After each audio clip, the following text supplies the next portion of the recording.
77 WABC and Bergen Newbridge Medical Center honor the life of legendary broadcaster and our friend, Ernie Anastas. Hi, it's Ernie Anastas. You know, your thoughts can affect how you feel. Bergen Newbridge Medical Center is the largest hospital in New Jersey, providing comprehensive, equitable, compassionate, and high-quality emergency inpatient and outpatient medical care, plus mental health services and substance use disorder treatment. The Bergen Newbridge team can address your total health needs in one convenient location. Call 201-225-7130 for an appointment or newbridgehealth.org. Listen, all you New Yorkers. Taxi! Okay, we're looking around. This is the 77 WABC minicast. John, we have Professor Alan Dershowitz now joining us. Well, I love that professor. I love him. I have a great idea. I think that Staten Island should secede from New York and immediately elect Sid as mayor of Staten Island. So then we get a competition between Staten Island, New York. All the corporations are going to move to Staten Island, and it's going to become the greatest place in the Northeast. I love it. The Mecca of Staten Island. What do you think? What do you think, Judge Weinberg? What do you think? I want to switch to Virginia. Can I switch to Virginia? No, we're saying on Staten. No, but go ahead. Go to Virginia. We can get to Virginia. Virginia is the easiest case going. I cannot imagine any lawyer signing their name to a brief in the Supreme Court asking the Supreme Court to review a state constitutional determination. Yeah, where's the federal question? It gets into federal jurisdiction. Question? Where do they, Rudy Giuliani has been disbarred for making frivolous arguments. This is more frivolous than any of the arguments that Rudy ever made or Eastman ever made. It's absurd. You get a state court saying specifically we're focused on the state constitution. That's federalism. You can't. The Supreme Court has no power, no jurisdiction. We'd have to fight a civil war for that to happen, for the Supreme Court of the United States to have the power to tell a state how to interpret its constitution. But Alan, let me ask you this. Yes, exactly. I know where you're going to go. Look, the judge loves this. He's hopping out of his seat. Alan, they lose the case before the Supreme Court of Virginia. They're going to try to take it to the Supreme Court. You and I absolutely agree they have no chance to get it there, let alone to win. So now, as a second argument, what they want to do is they want to impose term limits at the age 54 to totally remove the court and then pack it. What are your thoughts about that? And by the way, as a coincidence, all the members of the board, Professor, the youngest one, happens to be 54. Must be a coincidence. have they lost their mind completely? Is that legal? Right. No, of course not. The Constitution provides that the justice of the Supreme Court shall serve during good behavior. Now, I think a justice of the Supreme Court can be impeached. No, I'm talking about Virginia. This is Virginia's Supreme Court. Yeah, but I'm sure they have very similar rules, comparable rules. But the idea that you can somehow, term limit judges that way, the term limits have been upheld, and age limits have been upheld at age 70 or whatever. But age 54, which means that Ruth Bader Ginsburg never would have gotten on the Supreme Court. Justice Holmes, I think, wouldn't have made it on the Supreme Court. Some of the greatest justices, obviously served into their 80s and 90s. So, we're playing politics with the court. What I'm looking at is to see whether any of the three liberal justices, particularly Brown, would have the chutzpah to say, I would vote for certiorari. I come up with some cockamamie idea as to how the federal courts have jurisdiction, how the Supreme Court has jurisdiction over the state matter. I mean, it should be 9-0 with a rebuke to the lawyers for bringing the case. But we'll see what happens. We'll see if there are any votes for granting review. We first of all, we don't usually often find out. Sometimes it just says certiorari denied. But sometimes it does say with a dissent by so-and-so and so-and-so. So we'll wait and see whether or not the three liberals on the court are compliant with the general rules of federalism. Professor Dershowitz, we had, sadly, a second really out-of-control protest at a Jewish facility. This one happened last night in Brooklyn. And the images were really bad, like where they were pushing police. You see these all masked, of course, these protesters. Well, I have to tell you, I just want to interrupt. Yeah, go ahead. I went to a funeral today of a dear friend of mine, Abe Foxman. You may know. Oh, yes, of course, the legend. He was the head of the Anti-Defamation League. We've worked together for 40 years. I have to tell you, my family was concerned about me going to that synagogue for that funeral for fear of my life. Nothing happened, fortunately. But, this was a well-advertised funeral for a man who was a strong Zionist, strong supporter of Israel, strong supporter of the Jewish community. And the idea that I have to be afraid to go to a synagogue tells you everything you need to know about what's going on in New York. If this were in England, I don't think I'd go. I think I'd watch it on closed-circuit television. If this were France, I would have hesitation about going. And if this were Brooklyn, I'd have hesitation about going. It's interesting. The two things that are closest to my heart growing up were Brooklyn and now Harvard. And the Democratic Party. So I'm now pretty much 3 for 3. I've given up a lot on Brooklyn. I love Bay Ridge and I love Bensonhurst. But downtown Brooklyn and, Brooklyn Heights and the co-ops and all of that, you can have that part of Brooklyn back.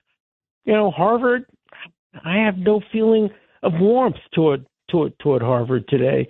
And the Democratic Party, of course, I've left. So, I feel a little bit homeless and a little bit that my past has abandoned me, and many others feel the same way. Yeah, that's heartbreaking. Well, we have former Brooklyn GOP chair Craig Eaton. Professor, I still live in Brooklyn. I live in Bay Ridge. I've been there 35 years. But Bay Ridge is a good part of Brooklyn and Bensonhurst and parts of Flatbush. But don't tell me that Park Slope is today a good place. What do you think about that? These people who are really Manhattanites who have moved to Brooklyn to take over.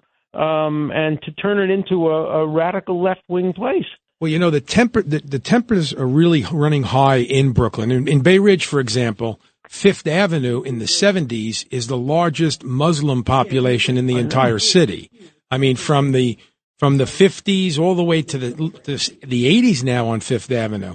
But I know, and a lot it's of still also safe. Chinese, it's still safe. A lot of Asians, and it's good. Yeah. And I think they're much better off there than in the fancy parts of, where I was born in Williamsburg. I was born probably in a house, a 3-family house on U Street. Probably was worth $2,000. It's probably worth $5 million now. It's, Williamsburg has become very, very fancy. And 2 groups of people largely live there, the Hasidim, and then the very hard left people who are intolerant toward people who are different from them. So, Brooklyn is a mixed place, but boy, very different from when I grew up, where there were just wonderful neighborhoods. People could walk on the street, and people got along. We played basketball against each other, and we flirted with each other's girlfriends. Sometimes got into a fist fight over that. I was the worst, What about, though, the protests that have been taking place there? I mean, this was terrible. They were waving Hezbollah flags last night. And I was watching some of these images today. Can you imagine that? You bring in immigrants, but these are not immigrants. It goes back to my immigrants and migrants. You bring in migrants, and they're waving the flag of another country. Not just of another country, of a terrorist group. And of a terrorist group that says we want to destroy America, that America is the big Satan. Remember, Hezbollah is Iran. There's no difference. They just spell the words differently. But Hezbollah is a wholly owned subsidiary of Iran, as is Hamas and as are the Houthis. And so, that's why this war in Iran cannot end with these mullahs still in control of, because they're exporting their terrorism to Brooklyn, and they're exporting their terrorism all over the world. And that can't be tolerated. That's why I think President Trump has to really bite the bullet and make regime change more possible. I think there are things that can be done to make it more likely. And before we let you go, Professor Dershowitz, you brought up Harvard. This is so horrible, this case yesterday of this guy who opened fire in Cambridge, Massachusetts, literally firing at cars and people. I think he got off like 50 plus rounds, seriously injured 2 people. And when you look at the background, Professor Dershowitz, he was charged with trying to kill a cop a couple years ago, and he served 5-6 years. Prosecutors wanted to give him 12. He only got. What is going on with these judges? Well, the Massachusetts has become a very, very radical place. They have a very radical governor, very radical mayor in Boston. The congresswoman from Cambridge, where I lived for 50 years, is a complete crazy radical, part of that whole squad business. And so, I'm glad I moved out of Cambridge. I lived there 50 years. I'm much happier in New York and in Florida. So that's where I intend to spend the rest of my life, in Florida and New York in the spring. But I think a lot of people are being driven from New York to Florida. And, that's understandable in light of what's going on. But when Sid becomes mayor, they're all going to come back. Yeah, that's true. They'll flock back. Back. Professor, one of the things that happened here was one of the, Tim Shee's also looking at Senator Tim Shee of Montana is looking at maybe some legislation to hold judges accountable civilly. If they overreach or if they don't do anything, they give somebody a slap on the wrist. Is that even conceivable? It's very unlikely. The Supreme Court, in a decision some years ago, ruled, without real legislation, ruled that judges have a very high degree of immunity. You can't imagine how bad that case was. In that case, a Southern man told his 16-year-old daughter that she needed an appendectomy, and without her knowing it, while she was unconscious, he had the doctors tie her tubes so she couldn't have babies because she was going out with a man that the father didn't approve of. Oh, my God. And the judge went along with it. The judge secretly went along with this. And when the girl grew up and found out she couldn't have babies, she sued the judge. And the Supreme Court held the judge was immune even from that. And my God. My God. Judges are above the law today under Supreme Court decisions. So I don't think we're going to get very far. Judge Weinberg is celebrating on the across the way from us. Well, he's a retired. That's judge, right. So he doesn't have Thank immunity. you. Yeah, Thank yeah. you. In my next life, when I come back, I'll worry about it. Because he does the right thing. He doesn't need immunity. You only need immunity if you're a bad guy. Exactly. Well, I mean, we talk about that. I mean, we have so many judges that are letting people out, and the people that they're letting out are bad criminals. And they're going out and killing other people. And if you don't let them out, the judge apologizes to them for keeping them in, the way the judge in the District of Columbia apologized to the guy who tried to kill the journalist and the president. So, the judges have become part of the very divisive political system in the country. And that's too bad, because judges should be above partisanship and above politics and should be administering the law equally and fairly. And many do. Most do, but not all. Absolutely. Not all. Professor Dershowitz, we love you. Thank you very Great much. to talk to you. Thank you so much. Thanks for having me on. Bye. Bye-bye. The following is a paid issue advertisement. If the vote count is accurate, then how come the number of voters is different?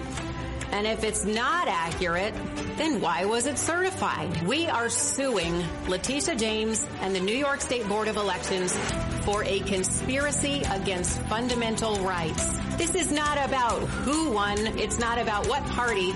It's about the fact that they don't care about your rights. Paid for by RealAmerica.vote, a DBA of New York Citizens Audit Civic Fund, Incorporated. Go to realamerica.vote.